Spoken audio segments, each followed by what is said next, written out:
Malin Hedlund, it is wonderful to connect with you again. Thank you so much for being here for this special Ask the Author series for our new book, Magic and Miracles.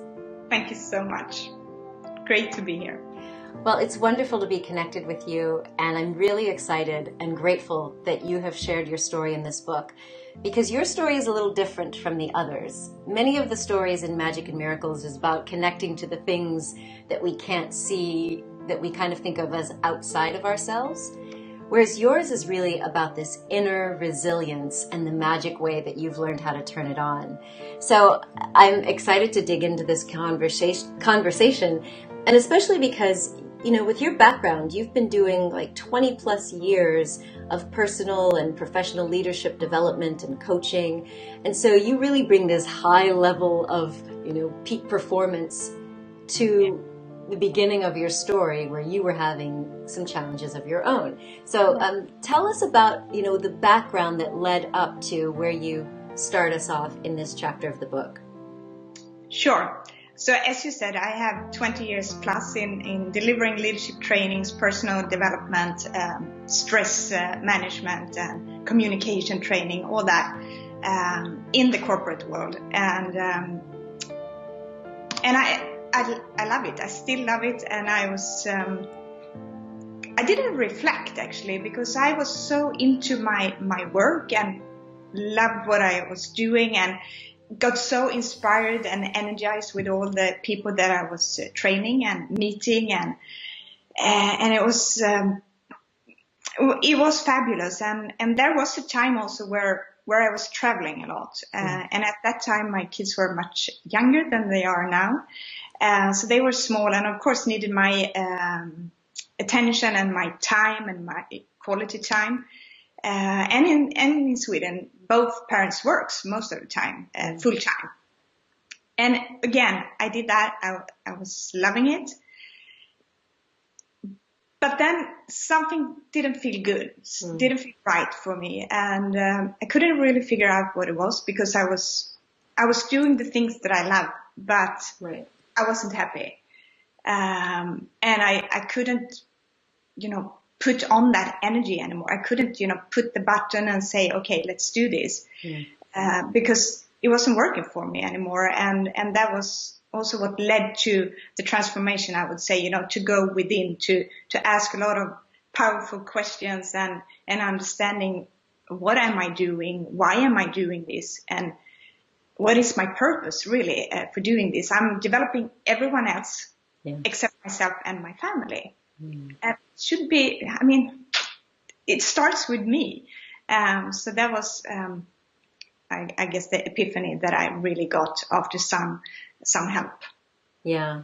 And so you had to make a transition in work, and particularly because you had been really giving so much in this organization that you worked for that you thought, I should be a shoo-in, a sure thing for partnership. And yet there was this restructuring that didn't lead to partnership, right? Yeah, that's very true. And I was sad because I gave so much in this company, and I felt that I belonged, right? But then, it also has to be on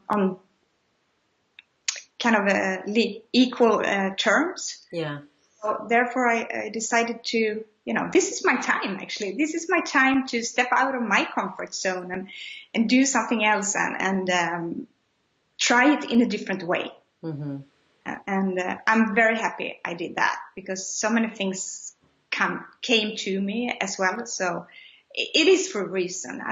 Things happen to me, So I'm very happy for that today. Yeah.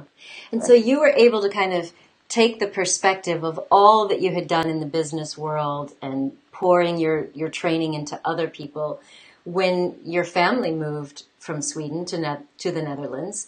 And it was like, okay, I'm almost like starting from scratch. I've got to find a new community. How do I fit in? How do I promote my work?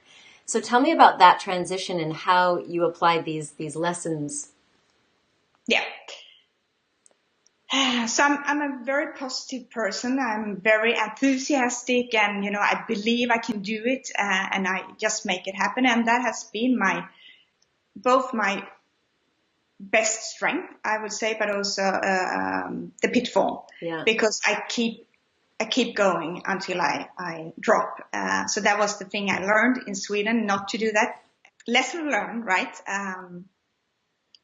So what is important now? Because I didn't feel good about myself. I didn't feel that I was worthy, and I didn't have, connections. I didn't have my own life, it felt like. And then I went to what's really working for me, and that's my exercise. And also the meditation part that I started back in Sweden when I had this burnout. So that combination for me is so powerful. So I decided, I need a challenge for myself. And to really, so when I'm running, so that's what I decided to do something, a marathon, because to me, that is, you cannot just run a marathon. You need to practice. You need to train for that. And I know it's more mentally than physically. So during my runs, it's kind of a meditation. I want to do them myself because I'm in a trance, I have no music, no nothing. It's just me and my thoughts or my body, or no thinking actually. But from there, good thoughts are coming. And so this, I don't know, I like to call it power, but it's really to be empowered, and also to get new ideas and feel good about myself and have the confidence to do things. So I got a lot of ideas, and finally I could get out there and meet people again and tell them, this is what I can do for you. So are you willing to listen? And that is really powerful. But again, it's about going within and asking those questions and understand, what is it that I need? What is more than anything, what is it that I need to do, and do it. Create time for it, create space, create the means for it. Yeah. So you mentioned your burnout and the lessons that you learned from it. Where do you think the magic comes from? This whole idea of being empowered. Is it just the fact that you're, rather than, because what I love about this is, rather than going into drive mode to like solve this business challenge, how do I build my business in this new country and make these connections? You're like, oh, I think I'll run a marathon, right? But it is something about putting your energy into something that you already know how to do, which is run, even though, yes, it required training, it required endurance, but it allowed you to like put your energy over there. It's like, as you say, it's meditation. It's putting your attention on something, and then magically, as you're running, these thoughts are coming, these visions are coming, you're getting this connection to power. Is that part of what the magic is for you? It is the magic. And I truly believe, from my own experience and from all the people I'm working with, so when you prioritize yourself, going within, being aware, getting aware of yourself and how you are operating in the world, and not just go on autopilot. Yeah. Because we do that a lot, and I used to do that a lot because I'm a doer, I'm a fighter. I can do this. I just keep going. Yeah. But it's exhausting. It's really exhausting. So the magic for me is when, we have it within. Yeah. It is, we know we need to understand how to unleash it, how to unlock it, how to get hold of it, how to bring it out in the world. Because when we are doing that, we are shining, we are like flourishing. And that is the magic, to trust yourself. You have everything you need within.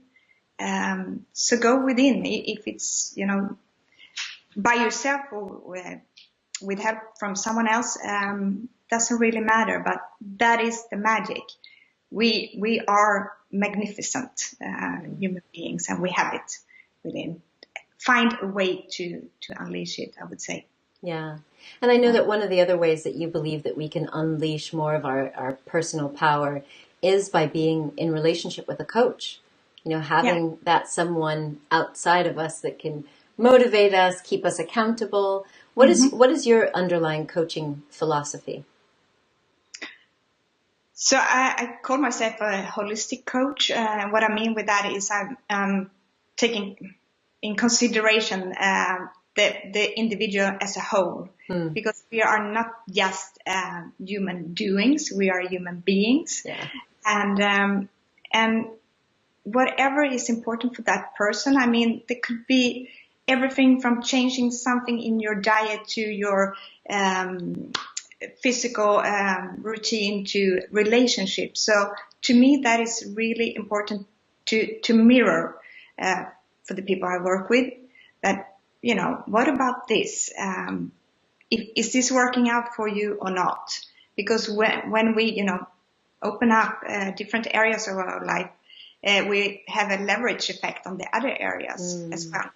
So, I'm the mirror, and I'm also, as you said, keeping them accountable for their own visions and, what they want to become, be who they are, what they see for themselves, what are their identities that they would, carry in the world. So, providing both the tools for them, but also taking steps and pushing them outside their comfort zone. And again, that's where the magic happens, because all of a sudden life is easy. That's how I see it. Life gets easy when you are yourself. You don't have to create. What is a great leader? What does he or she do? But really, when I am who I am, and I can show that to the world, I'm like a magnet for people, because people want to be surrounded with me, because I have this natural inspiration, engagement, enthusiasm to the world. So, it's easy. It's easy when you know who you are and can also live it. Yeah. Fantastic. I love that. And I love this idea that you say that focusing on ourselves and working on what lights us up actually creates more leverage in other parts of our life. Yeah. That's a magic key right there. Because I think what led to my burnout, what I think similar to you, is trying to do all these things for other people, putting out so much energy to them, and then this societal belief that if we focus on ourselves, that's selfish. Yeah. And yet we don't realize that by really focusing on my self-care, meditation, good eating, sleeping, hydrating, all of that, then I actually have more capacity and more creativity to put my good energy into the other projects and the relationships in my life. Yeah. No, definitely. And I have this in my head. So my mom used to say to me, because she saw it, right? She saw it coming. Yeah. Moms are great that way, aren't they? And she kept saying to me, don't try to be as good as me. And what she meant with that was, because I didn't work as much as you did. So you don't have to do your homemade whatever buns or bread or everything all the time, or have it, clean house. You don't have to. Right. But that was my, role model anyway. So in a good sense. But when I just let that go, oh wow, so much new energy to the things that I, love. Yeah, I love it. So what do you hope will happen now that you've been a part of this book? You've done plenty of things in the Swedish language, and now you're doing things in English. What's next for you?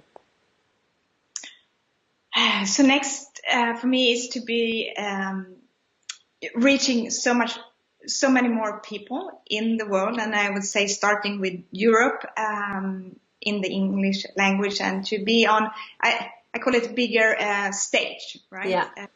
Because that's when you can reach more people and really. So I see this as, when you go to a concert, you have these lights, to light up the concert. So that's my vision, to light up people so they are, flourishing, as I said before. So I have this, I gather all this, the crowd or the people that really are ready to light up, to have the fire within. Yeah. I love that. I love that vision. It's like being at a concert and everyone's lighting their lighters. At least that's what we did back when I was a kid. Exactly. Now people are just doing it with their phones. But I love that because now you're going to be spreading these ripples of light and helping people really tune into the leader within themselves. I love it. Yeah.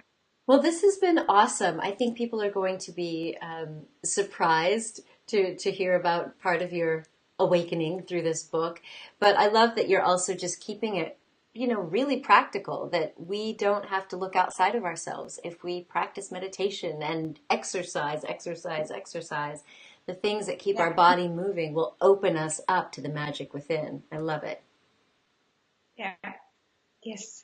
And you also have a free ebook that if people want to discover even more about your approach to personal leadership.